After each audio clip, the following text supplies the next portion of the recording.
Quand il est venu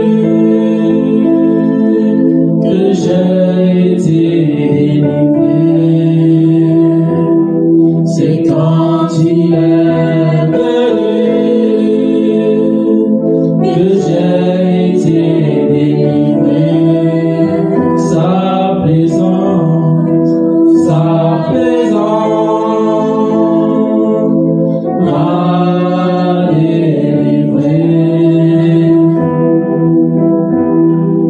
Sa présence m'a délivré.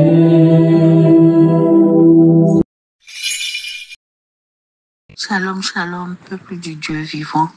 Je suis votre sœur, Madame Thiebiba Esther, communément appelée la servante Esther de Côte d'Ivoire. Je suis du ministère Les Paroles de Jésus-Christ. Je viens par la grâce infinie de Dieu ce jour partager avec vous un puissant témoignage de guérison, un miracle que Dieu a opéré dans ma vie voilà environ 1 mois. Je vous invite à prier avec moi. Père, Dieu Tout-Puissant, Roi des rois, Seigneur de tous ceux qui osent s'appeler Seigneur, Dieu vivant, admirable à tous égards. Mon âme te bénit et n'oublie aucun de tes bienfaits.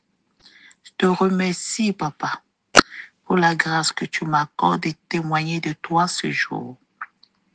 Je veux parler sous ton impulsion, Saint-Esprit, avec tes mots et la bonne disposition intérieure et extérieure que tu me donnes, afin que tous ceux qui entendront ce témoignage soient visités, guéris et délivrés par toi, Seigneur. Au nom de Jésus-Christ, j'ai prié. Je suis exaucé. Amen. Peuple de Dieu vivant, c'était au mois d'octobre passé, lorsque le Seigneur Jésus-Christ a instruit le ministère Les Paroles de Jésus de prendre un temps de jeûne du 17 au 23 octobre, dont le thème était la sanctification. J'étais en déplacement en France avant l'entame du moment de jeûne. C'est d'ailleurs le jeudi 17 octobre, premier jour du programme, que je quittais la France pour la Côte d'Ivoire. Et je vous assure, j'étais extrêmement épuisé. Je demandais avec insistance au Seigneur de me fortifier pour ce programme.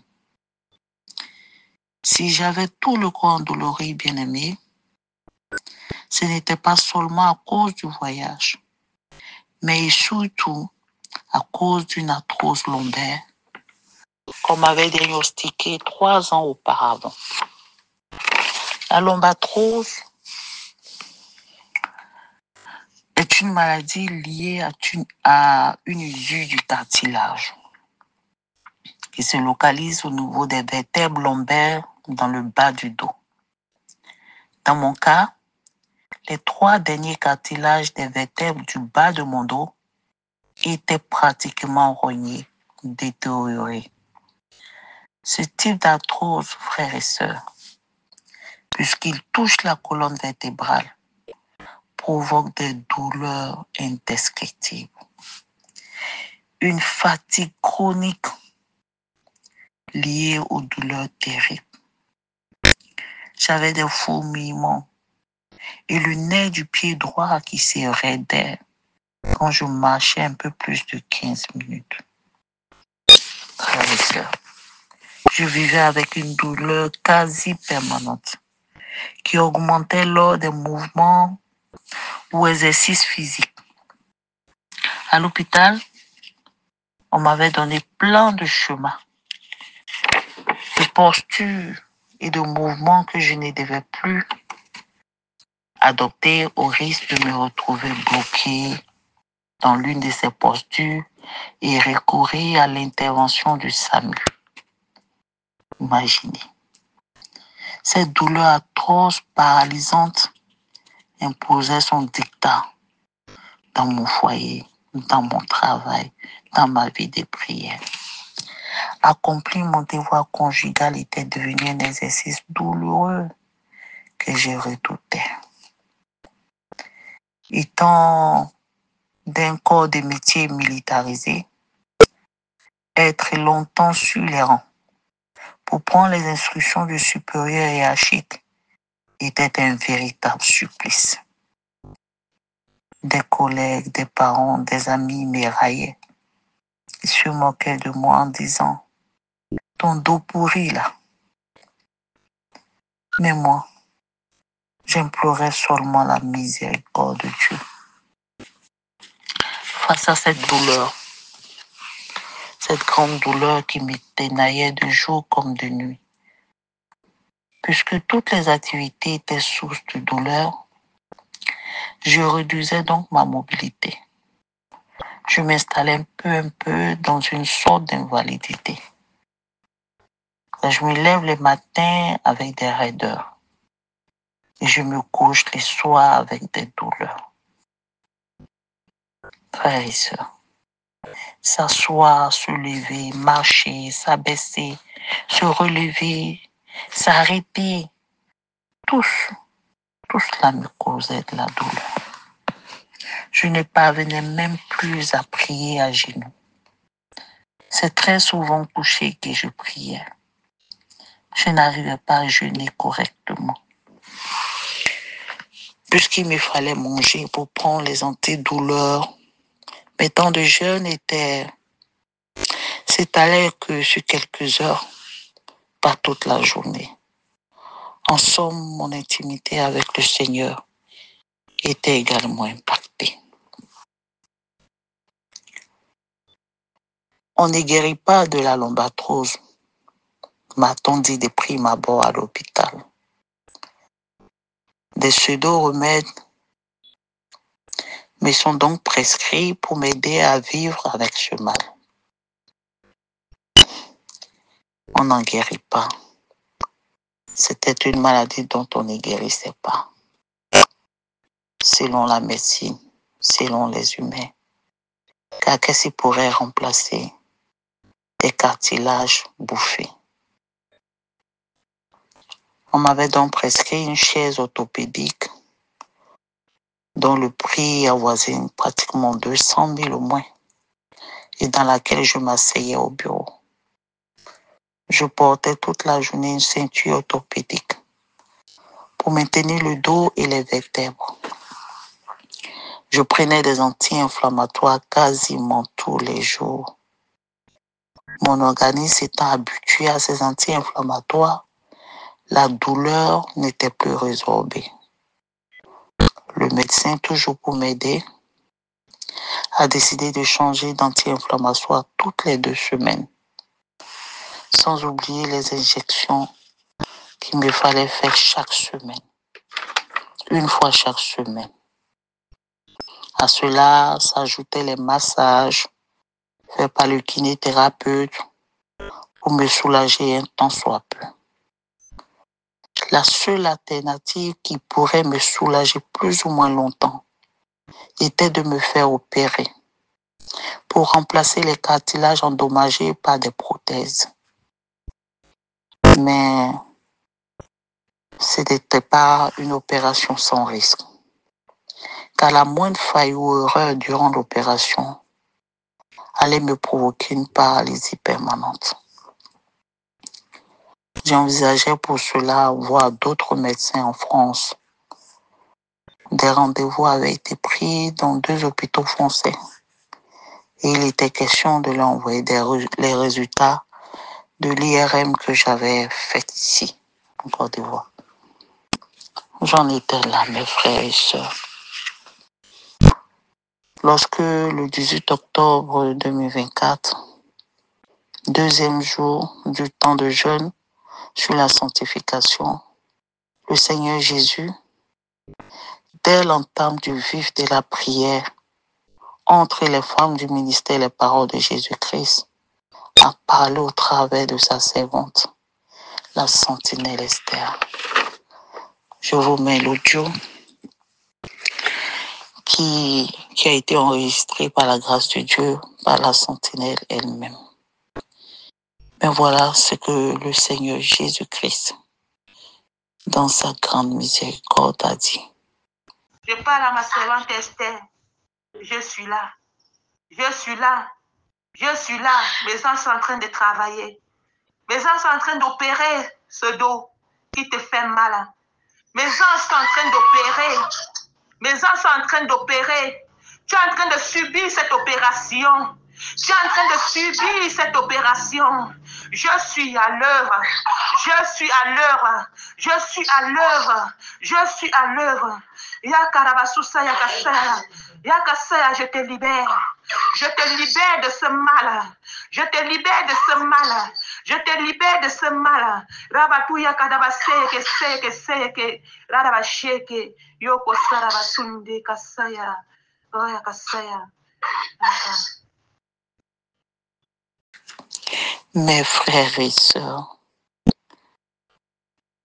j'ai crié, pleuré à chaudes larmes tout au long de cette prophétie de guérison. Car mon Dieu,